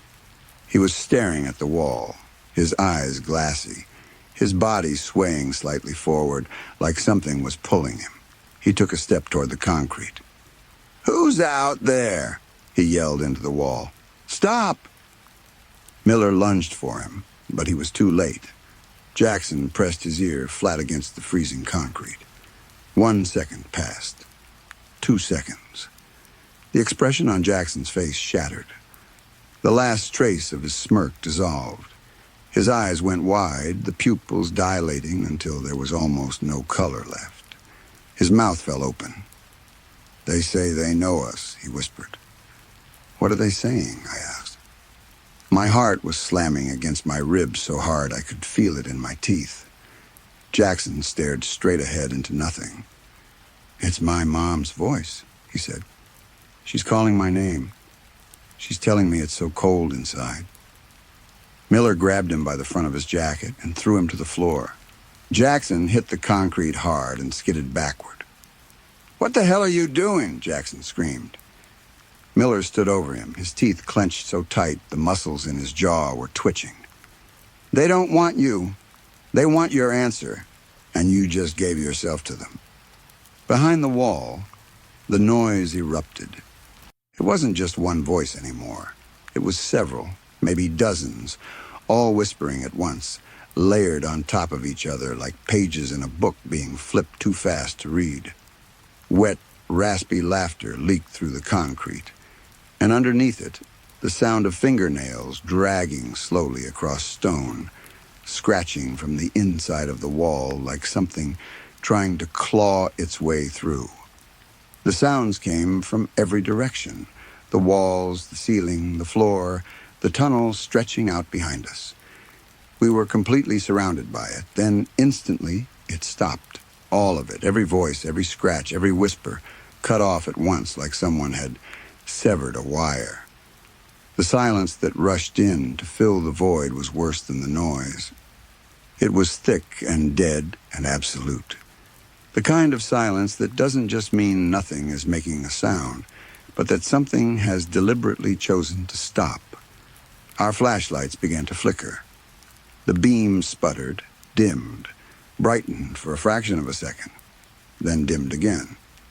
And from the deepest point of the tunnel, from the very center of that darkness, a sound drifted back toward us. It was a whistle, short, sharp, and precise, the exact same whistle Jackson had let out hours earlier at the entrance, note for note, pitch for pitch. But this time it was slow, deliberately slow, drawn out like something savoring every second of it. Jackson's jaw was trembling. Tears started rolling down his face, catching the dying light of our flashlights. "This is a prank," he whispered. "This is some messed up prank." But his voice was hollow. He didn't believe his own words anymore. Lee broke first. He bolted toward the direction of the exit, his boots pounding the concrete. "I'm getting out of here. Open the door. Open the damn door." Miller caught him by the arm and locked him in place with a grip like a steel clamp. His other hand dropped to the heavy iron pipe wrench hanging from his tool belt.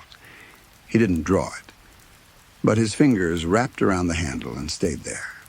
He was staring straight into the blackness ahead of us, his eyes focused on something none of us could see. "Do not run," he said. "Not yet. If we move now, they will play with us." But Jackson wasn't with us anymore. Not really. He stood up slowly from the floor, his movements loose and disconnected, like a marionette being pulled upright by strings.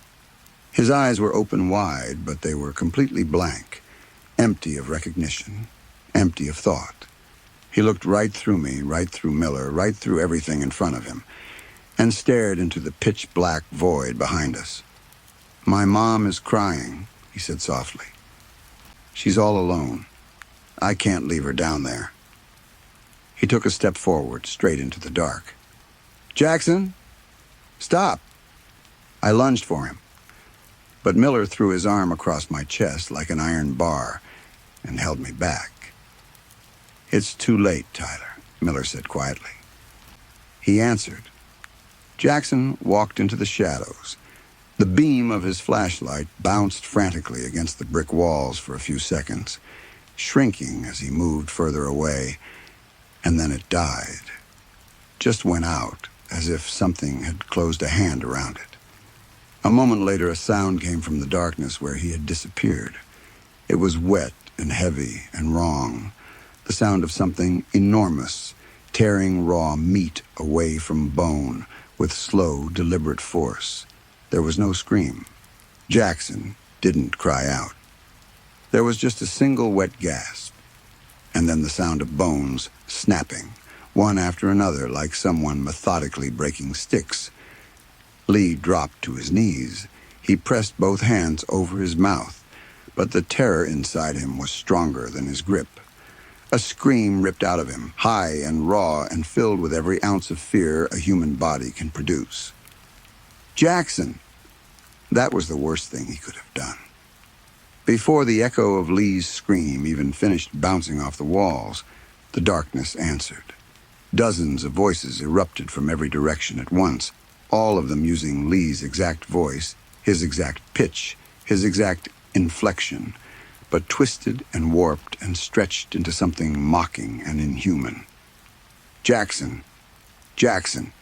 Jackson!" They repeated it over and over, layering on top of each other, some of them laughing, some of them shrieking, some of them whispering it so softly it sounded like a lullaby sung by something that had never heard one before. A thick, dark liquid began dripping from the tunnel ceiling onto our heads and shoulders. It was warm, almost hot, and it had a weight to it that water doesn't have. Our flashlights gave out completely. Every beam died at the same moment, plunging us into a darkness so total it felt like being buried alive. The only light left was the tiny backup pen light in my breast pocket. I pulled it out with shaking hands and clicked it on. The beam was pathetic, barely strong enough to light up a few feet in front of me. I aimed it at the floor where Lee had been kneeling just seconds before. He was gone. There was no blood, no torn clothing, no marks on the concrete, no sign of a struggle. Just his flashlight, lying on the tracks, still rolling in a slow, lazy circle. I couldn't breathe. My lungs had locked up and my body had forgotten how to draw air. I stood there frozen, the tiny light in my hand shaking so badly it was almost useless. Miller's hand clamped down on my arm. His grip was hard as iron, his fingers digging in so deep I could feel the bruise forming in real time. "We run," he said. "No matter what you hear, do not look back. Don't breathe too loud. Run." We ran. We sprinted back through the tunnel toward the entrance, our boots hammering the concrete. But the sound chasing us wasn't footsteps. It was something far worse. It was the sound of bones scraping against stone, dragging across the walls and ceiling. Something massive and wrong pulling itself through the tunnel, just above us and beside us, keeping perfect pace no matter how fast we moved. It wasn't chasing us in the way an animal chases prey. It was keeping up with us, matching us stride for stride, like it wanted us to know it was there. When we reached the heavy iron door at the tunnel entrance, Miller grabbed me by the back of my jacket and threw me through the opening. I stumbled and hit the floor on the other side, rolling onto my back, but Miller didn't follow me through. He stayed on the other side, gripping the edge of the massive door, already pulling it shut. "Miller, get in here," I screamed. He looked at me through the narrowing gap between the door and the frame. For the first time since I had known him, there was no fear on his face, no tension, no urgency, no survival instinct firing behind his eyes. What was there instead was something I still can't properly describe. It was peace, a strange, disturbing, completely wrong kind of peace, the kind that doesn't belong on the face of a living person. "I've been a part of this place for a very long time, Tyler," he said. And then he smiled. But it wasn't Miller's smile. It was too wide.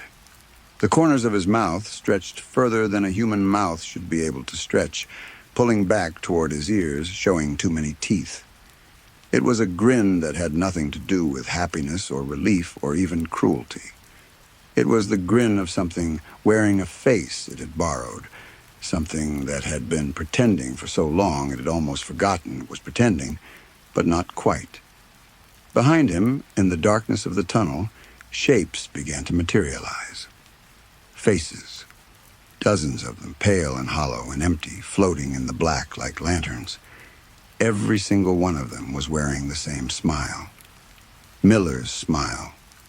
That impossible, too-wide grin copied perfectly across face after face after face, stretching back into the darkness as far as I could see. He slammed the door shut. The heavy iron latch dropped into place with a sound like a gunshot. I ran for the elevator alone. I hit the button so hard I thought I broke my hand.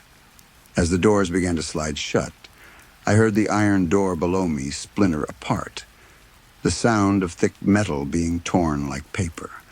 And all the way up the shaft, rising through the dark like smoke, came a chorus of whistles. They started as one note and then separated into many, weaving around each other, harmonizing in a way that made my stomach turn. Slowly, the whistling changed. It shifted and warped until it wasn't whistling anymore. It was my voice, my own voice, calling my name up the shaft, with a warmth and familiarity that made me want to answer. "Tyler, Tyler, come back down." The elevator doors closed, and I rode up alone in the shaking metal box, pressing my hands over my ears, biting down on my own tongue until I tasted blood, doing anything I could to keep myself from answering. The official incident report stated that Jackson and Lee were killed in an accidental tunnel collapse. Search and rescue teams spent weeks working through the rubble, but they never recovered the bodies. As for Miller, when the Human Resources Department went to pull his personnel file from the archives, there was nothing there. No employment record, no tax forms, no emergency contact information, no photo ID. According to every system the transit authority had, no one with the last name Miller had ever worked for them. The supervisor sat across from me in his office, his face completely drained of color, and tossed the paperwork across his desk. "Tyler, what are you talking about? Only you, Jackson, and Lee went down to that line. There was no fourth man. I quit that day. I didn't go back to collect my final paycheck. I didn't clean out my locker. I didn't say goodbye to anyone. I just walked out of the building and kept walking until I hit daylight, and even then I didn't stop. I live far from the city now, in a small town on the surface where the sun shines most days and the nights are quiet in a normal way. I chose an apartment on the third floor of a concrete building as high up as I could get, just so there would be solid floors between me and the ground. I don't want to be any closer to the earth than I have to be. I live with a diagnosis of severe post-traumatic stress. Antidepressants and sleeping pills are the closest things I have to friends these days. I leave every light in the apartment on at night, every single one, and I keep either the television or the radio running 24 hours a day. I cannot tolerate silence, not anymore, because whenever the world goes truly quiet, whenever the noise drops away, and there is nothing left to fill the space, my mind goes back to that void beneath the concrete. It takes me down there, whether I want to go or not. Taking the subways out of the question. Even walking through an underground pedestrian tunnel makes my chest tighten and my vision blur. If I catch so much as a faint smell of damp concrete or rusty iron on the street, my throat closes up and my heart starts hammering so hard, it feels like it's trying to punch its way out of my chest. Nothing supernatural happens to me up here on the surface. I don't see ghosts. I don't hear voices. The world around me behaves exactly the way it's supposed to, and for that I am grateful every single day. But the moment I close my eyes, none of that matters. The moment everything goes dark, I am back in that tunnel. I see Jackson smiling as he walks away from us into the black, his eyes empty, his voice soft and distant as he tells us his mother is crying. I hear Lee's scream dissolving into nothing, swallowed by the dark before it can even finish echoing. And worst of all, I see the man I called Miller standing on the other side of that iron door, wearing a grin that was never his, a grin that stretched too far and showed too many teeth, while dozens of pale and hollow faces floated in the darkness behind him, every single one of them smiling back at me with the same impossible expression. I don't know what lives in the black line. I don't know what it wants. I don't know if it's still down there, or if it's always been everywhere, just beneath the surface, separated from us by a few feet of concrete and stone, and the fragile agreement we've all made to never look too closely at the dark. All I know is this. It listens, it learns your voice, and if you answer, it keeps you. Story 4. I still do not know what happened to me. Even now, after all this time has passed, there are deep, empty gaps in my memory that I simply cannot explain. They are like shattered pieces of a puzzle that refuse to fit together, no matter how hard I try to force them into place. I spend hours trying to remember, trying to trace my steps back to the moment my life split into two different realities. All I know for certain is that when I look in the mirror today, I do not recognize the person staring back at me. The eyes look older, tired, and full of a quiet fear that never really goes away. The face belongs to me, but the soul behind it feels like a stranger. Let me tell you about the last normal thing I can recall. All I remember before everything changed was walking home. I was living in California at the time, and the night was cool, calm, and perfectly peaceful. It was the kind of night where the streets are completely empty, and the only sound is the gentle rustle of leaves in the trees and the soft tap of your own shoes against the pavement. I had always loved walking at that hour. It gave me time to think, to clear my head, and to just breathe in the fresh night air. There was no reason to be afraid. I felt safe. I felt normal. Then I saw it. I saw it out in the distance, waiting in the darkness. It was flickering in and out, in and out. At first, I could not tell what I was looking at. I stopped walking and narrowed my eyes, trying to make sense of the visual trick my brain thought it was playing on me. It was just something wrong in the air, something that absolutely did not belong there. I did not like the feeling it gave me. It sat deep in my stomach like a cold, heavy knot that was tightening much too fast. I had never felt anything like that before in my entire life. It was a raw, primal kind of dread, the kind that tells your body to turn around and run away as fast as you can. But my feet felt glued to the ground. I was too curious, or maybe too terrified, to look away. As I slowly walked a little closer, I started to hear it. At first, I thought it was just the wind blowing through a narrow alleyway or rustling through some empty pipes. That was the only logical thing my mind could turn the sound into. Our brains always try to protect us by finding normal explanations for abnormal things. But it was not the wind. It was not even close to the sound of the wind. The closer I got to the thing, the more wrong everything became. I could see it clearly now, though clearly is the wrong word for it. It looked like a massive ball of static.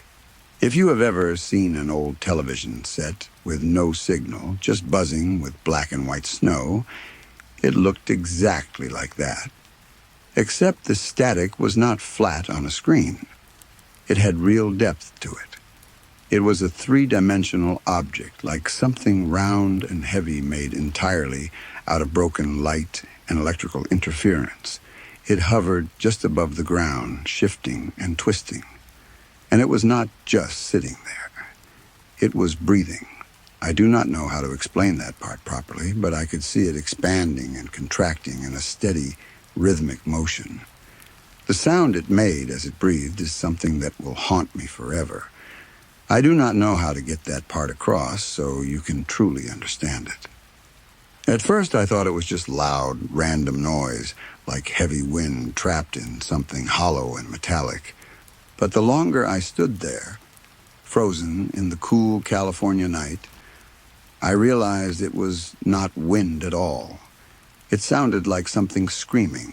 It was not a human scream. It was not an animal scream either. It sounded like something much older than that, something ancient and broken that did not know how to stop making that terrible noise. The scream did not stay the same volume or pitch. It rose up high, scratching at my ears, and then it fell down into a low, rumbling vibration that I could feel in my teeth. It sounded like the entity was struggling just to hold itself together, like its very existence was bringing it endless pain. And every time the sound dropped too low, the silence that followed it felt even worse than the screaming. The silence was heavy and thick. It felt like the thing was still there in the dark, waiting for me to make a move, waiting to see what I would do next. That is when I reached into my pocket and pulled out my mobile phone. I do not even know why I did it. It felt completely automatic. I think I felt like if I could record it, if I could capture it on a video, it would make more sense to me later when I was safe at home in my bed. I think I needed to prove to myself that I was not losing my mind, that I was not imagining this impossible thing hovering in the middle of the street. My hands were shaking violently when I unlocked my phone and turned on the camera app. I raised my arms and pointed the lens straight at the ball of static. Looking at it through the screen did not help. If anything, it made the whole nightmare so much worse. On the phone screen, the thing looked clearer. It looked much too clear. The static was not just random black and white noise anymore. I could see that it was heavily layered. The layers were shifting, moving and folding in on themselves like the object did not know what shape it was actually supposed to be. It was constantly building and destroying itself right in front of me. And then the sound started coming through the phone's speakers too, But the sound coming from the phone did not match what I was hearing with my own ears in the real world. It was slightly off. It was either delayed by a second, or it was somehow ahead of the actual sound. I cannot explain the physics of it. I just remember standing there, staring at the screen, and thinking to myself, this does not line up. This is impossible. Then something changed. The thing did not move toward me exactly, but it reacted. It was like it suddenly knew I was filming it. It was like it felt the lens of my camera focusing on its broken shape. The terrible screaming sound stopped instantly. There was exactly half a second of completely dead, suffocating silence. And in that brief moment of silence, I realized something that made my stomach drop all the way down to my shoes. The camera was not just recording the object. The act of looking at it through the lens was making it aware of me. That is when I started feeling sick. At first, it was a very subtle feeling, just a strange, tight pressure building up right behind my eyes. Then my stomach tightened so hard I thought I was going to throw up. It felt like something deep inside my body had suddenly shifted the wrong way, like my internal organs were being pulled by a strange magnet. I lowered the phone slightly, hoping that breaking the connection through the camera would make the sickness stop. It did not help at all. The sound came back, and it was still there, but it was even worse now. It did not feel like the screaming was coming from the street in front of me anymore. It felt like the static and the screaming were directly inside my own head. My vision began to blur at the edges. A thick, dark fog started creeping into the corners of my eyes. I tried to step back, to create some distance between myself and the anomaly. But my legs did not feel right. They felt like they were made of heavy lead. The ground beneath my shoes did not feel stable anymore. It felt like the pavement was tilting and rolling like the deck of a ship on the ocean. I blinked hard, trying to clear my eyes, but the world would not fully come back into focus. I could see that the thing was still there, flickering in the darkness, but it felt much further away now. Or maybe I was the one moving backward. I honestly cannot tell you. My brain was completely failing me. My grip on my phone loosened. I could not feel my fingers anymore. The phone slipped out of my hand and fell to the ground with a sharp crack that I barely registered. I remember having one final clear thought before my mind shut down. I remember thinking, I really should not still be looking at this. Then, everything went completely black. There was no pain, no falling, just a sudden, absolute void. The very next thing I remember was the feeling of hot, dry dirt under my body, and the hard, cold feeling of steel pressed tightly against my cheek. "Wake up, boy," a rough, gravelly voice demanded. I opened my eyes slowly, fighting through a blinding pain in my skull. I saw a gun barrel. It was only inches away from my face. An old man was standing over me, blocking out the light. He had a large hunting rifle held firmly in his weathered hands. His face was deeply lined, tanned by years of hard labor in the sun, and his eyes were completely unforgiving. "What the hell are you doing on my property?" he snapped, his voice sharp and angry. "You know this is private land?" I tried to process what was happening, but my senses were overwhelmed. The sun was absolutely brutal.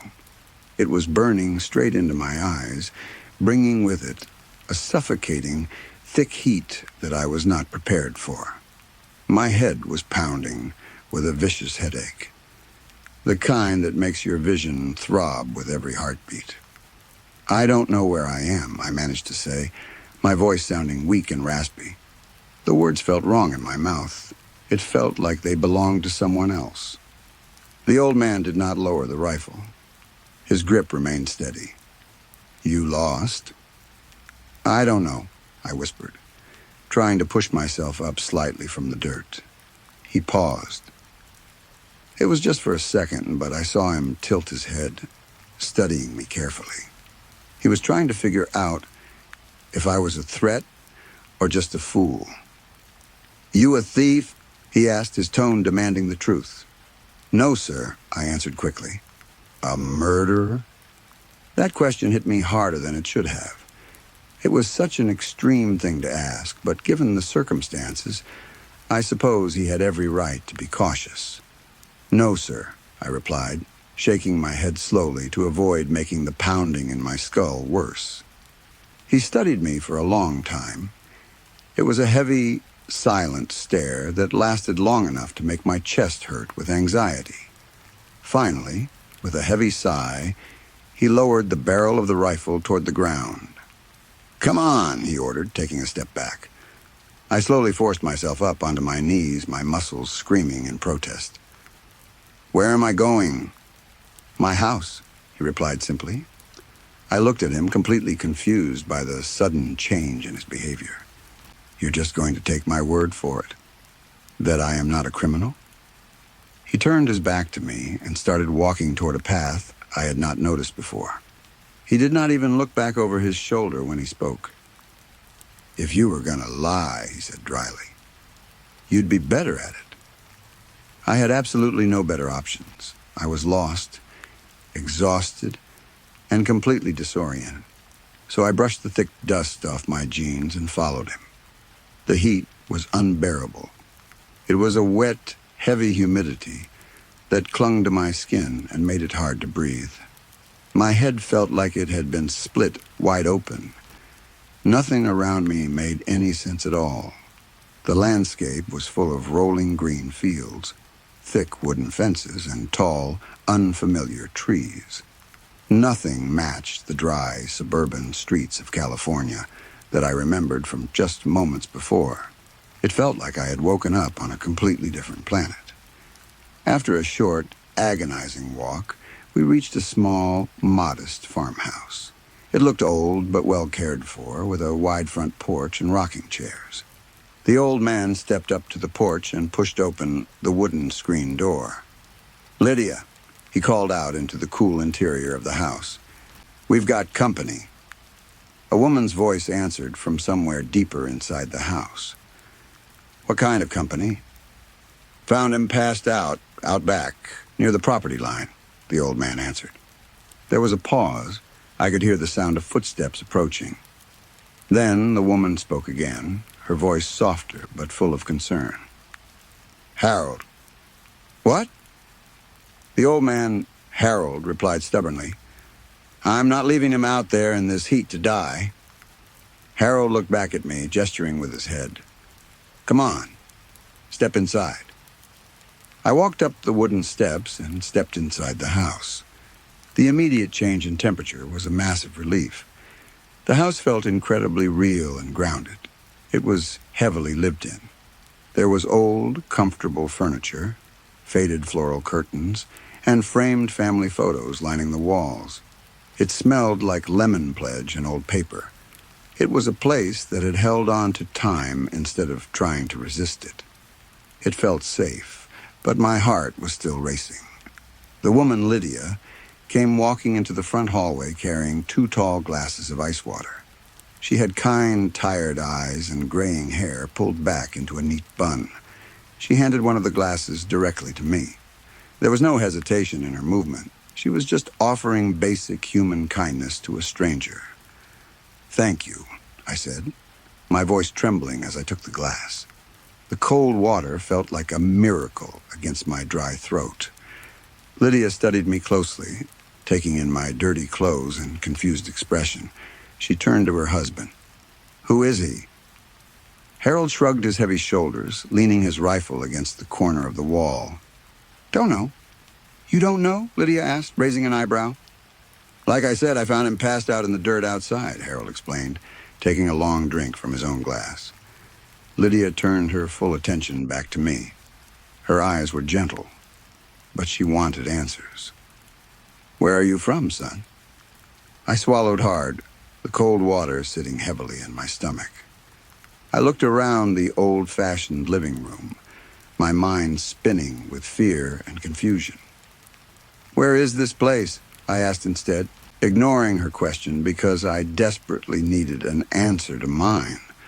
There was a brief silence in the room. Harold and Lydia exchanged a confused look. Then Lydia spoke slowly, like she was talking to a child who had hit his head. "Lexington, Kentucky." I stared at her, waiting for the punchline of a joke that was not coming. Kentucky?"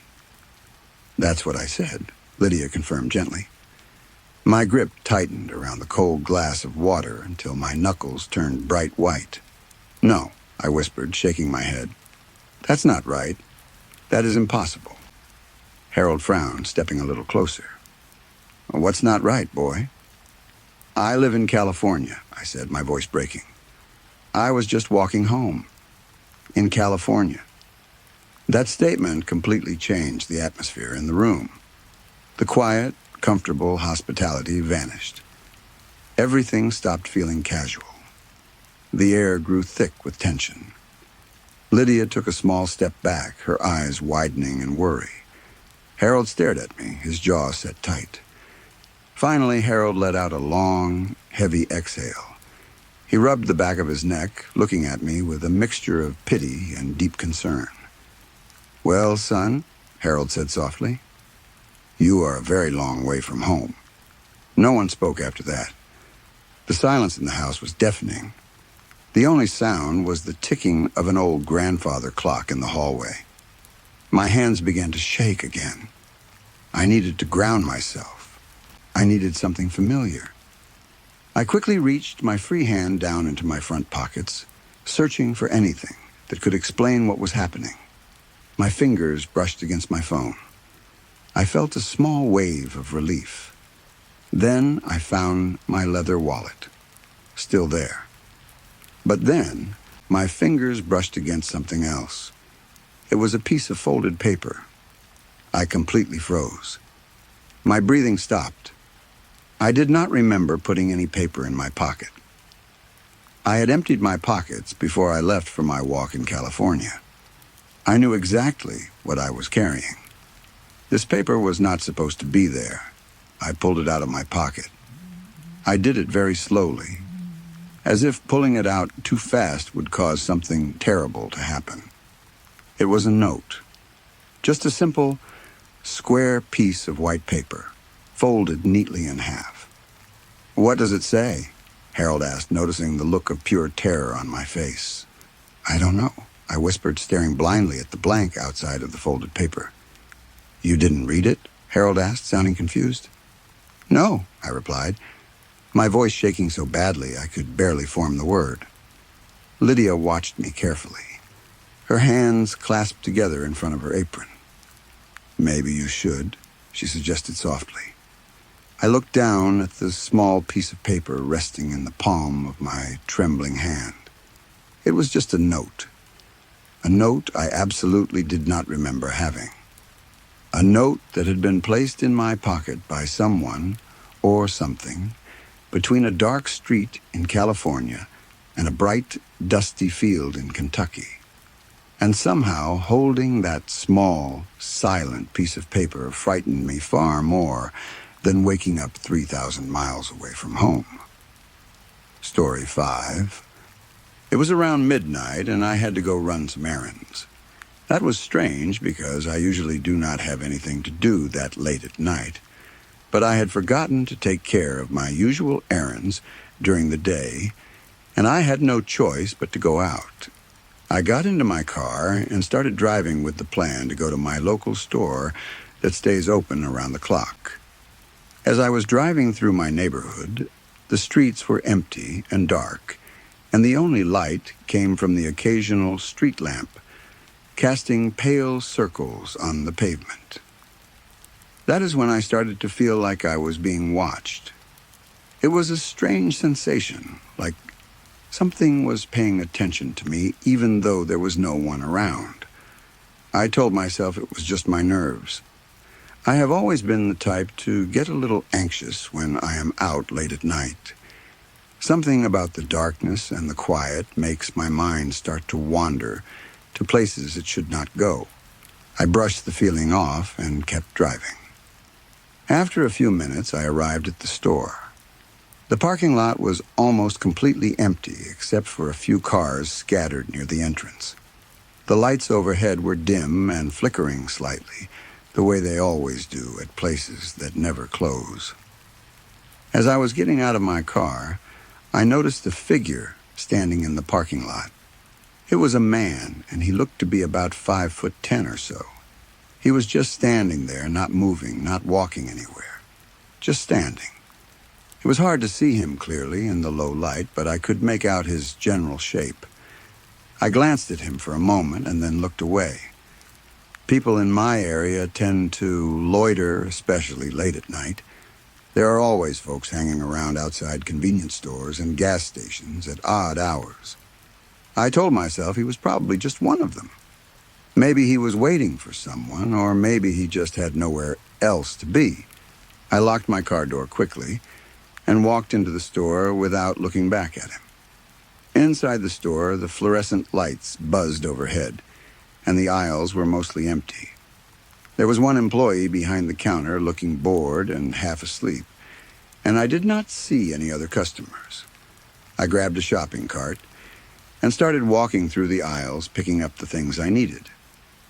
Basic necessities, food, ingredients to make meals for the week, a case of water, paper towels, the usual things you grab when you realize you have run out of everything at the same time. I moved through the store at a steady pace, just trying to get what I needed and get home. As I was walking out of one of the aisles heading toward the self-checkout area, I saw him again. The same man from the parking lot. He was inside the store now, standing at the end of an aisle, just a short distance from where I was. This time I was able to get a better look at him.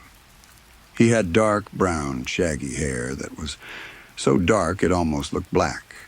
His skin was pale, almost unnaturally so under the harsh store lighting. He was wearing a black hoodie with the hood down and dark jeans and black shoes. But the thing that stood out the most was that he was wearing a mask. Not like a medical mask or anything normal like that. It was a mask that covered his entire face. I could not see any of his features at all. Just the shape of a face behind blank material. I felt a small chill run through me, but I pushed it down. I told myself he was probably just shy. Some people do not like showing their faces. Maybe he had scars, or maybe he just had social anxiety, or maybe he was coming from some kind of costume event. There could be 100 explanations. I did not let myself dwell on it. I finished my shopping and went through the self-checkout and paid for my groceries and walked out of the store without looking in his direction again. Outside the parking lot was just as empty as before. The man was no longer standing where I had first seen him, but I did not stop to look around and see where he had gone. I just wanted to get home. I loaded my grocery bags into the back seat of my car and got into the driver's seat and started the engine. The familiar hum of the car was comforting, and I pulled out of the parking lot and started driving home. The streets were completely deserted. Not a single other car on the road. Not a single person walking on the sidewalks. It was midnight, after all, and most people were already asleep. The only ones awake at this hour were people like me who had forgotten to do something important, or people who worked night shifts, or people who had reasons to be out that were not worth thinking about too hard. I drove in silence with only the sound of the engine and the occasional creak of the car as I went over small bumps in the road. I came to a stoplight and pressed the brake and waited for it to turn green. The intersection was empty in every direction. No cars waiting, no pedestrians crossing. Just me sitting alone in my car in the middle of the night waiting for a light to change color. That is when I heard it. 3 faint taps on my back windshield. Tap, tap, tap. Soft but distinct. like someone had reached out and gently knocked on the glass with their knuckles. My heart jumped into my throat. I immediately looked into my rearview mirror, trying to see what had made the sound. But there was nothing there. The back windshield was empty. The street behind me was empty. I could see the glow of the streetlights and the dark shapes of houses in the distance, but nothing that could have made that sound. No person, no animal, nothing. I sat there for a moment, frozen with my hands gripping the steering wheel. Then the light turned green, and the color change snapped me back to reality. I told myself I must have imagined it. Maybe it was a bug hitting the glass. Maybe it was some debris blown by the wind. There had to be a logical explanation. I pressed the gas and continued driving, trying to push the sound out of my mind. But I could not stop thinking about it. Those 3 taps kept replaying in my head. They had been so clear, so deliberate, not random at all. They had a rhythm to them, like someone was trying to get my attention.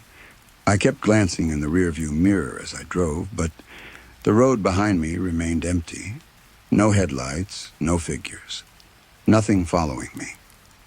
I turned into my neighborhood, and the familiar streets should have made me feel better, but they did not. The houses were all dark, with their windows like closed eyes. The trees lining the road cast long shadows that stretched across the pavement. Everything looked the same as it always did, but something felt different. Something felt wrong. And then I heard it again. 3 faint taps on my back windshield. Tap, tap, tap. The exact same sound, the exact same rhythm. I looked into the rearview mirror immediately this time. Still nothing. The back seat was empty. The windshield was clear. There was nothing behind my car that I could see, but I had heard it. I know I heard it. It was not my imagination. It was not a bug or the wind or anything else I could explain away. Someone or something had tapped on my windshield. Twice now. I drove faster. My foot pressed down on the gas harder than it should have in a residential area, but I did not care. I just wanted to get home. I wanted to be inside with the doors locked and the lights on. I wanted to be anywhere but alone in my car in the middle of the night, with that sound echoing in my ears. A few minutes later, I pulled into my driveway. I turned off the engine and sat there for a moment, just breathing. The house was dark. I had forgotten to leave the porch light on before I left. The windows reflected nothing but blackness. I told myself I was being ridiculous. I was a grown adult, and I was letting a couple of strange sounds turn me into a paranoid mess. There was nothing out there. There was nothing to be afraid of. I stepped out of the car and opened the back door and grabbed my bags of groceries. I closed the car door and pressed the button on my key fob to lock it.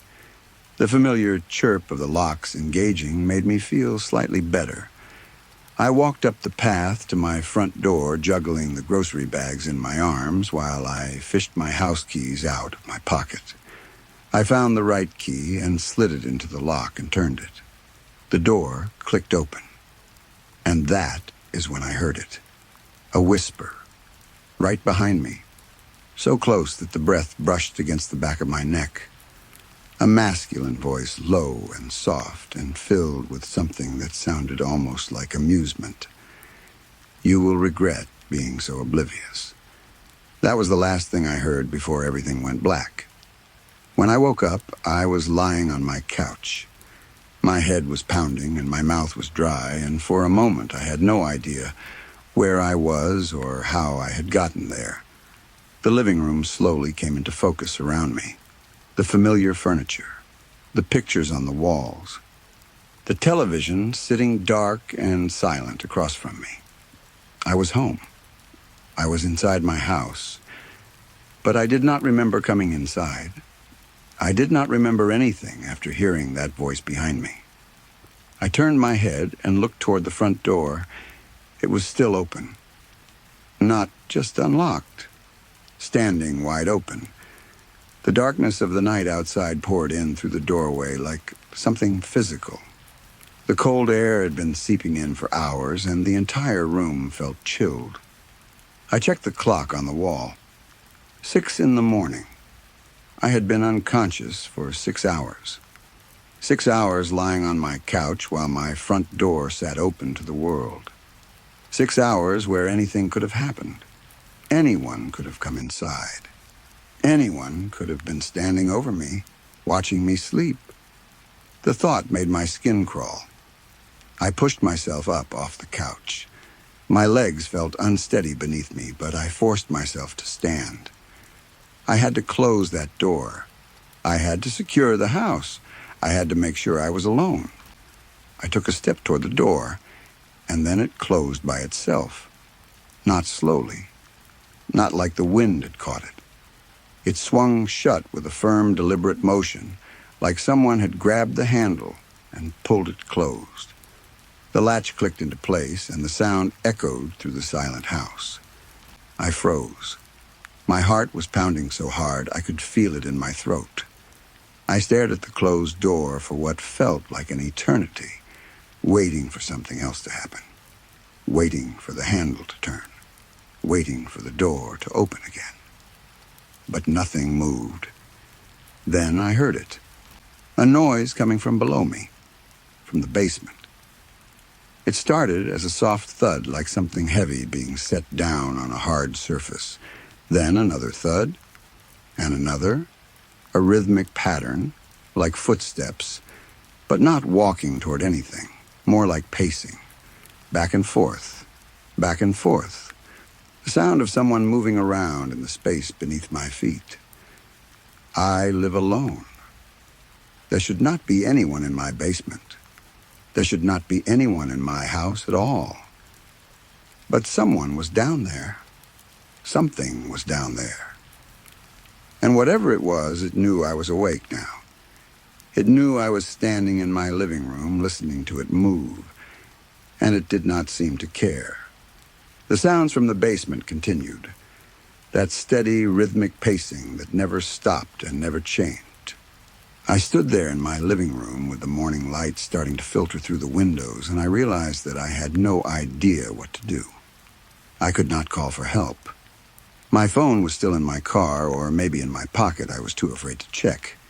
I could not run outside because I did not know if something was waiting out there too.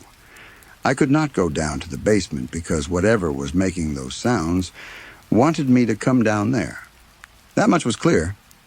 So I stood there, frozen, listening to the pacing below me, waiting for it to stop, waiting for something to change, waiting for whatever was going to happen next. The pacing did not stop. And somewhere in the back of my mind, I kept hearing that whisper over and over again. That low, amused voice that had spoken directly into my ear before everything went dark. You will regret being so oblivious. I was not oblivious anymore. I was paying attention now. But I had a terrible feeling that it was already too late for that to matter.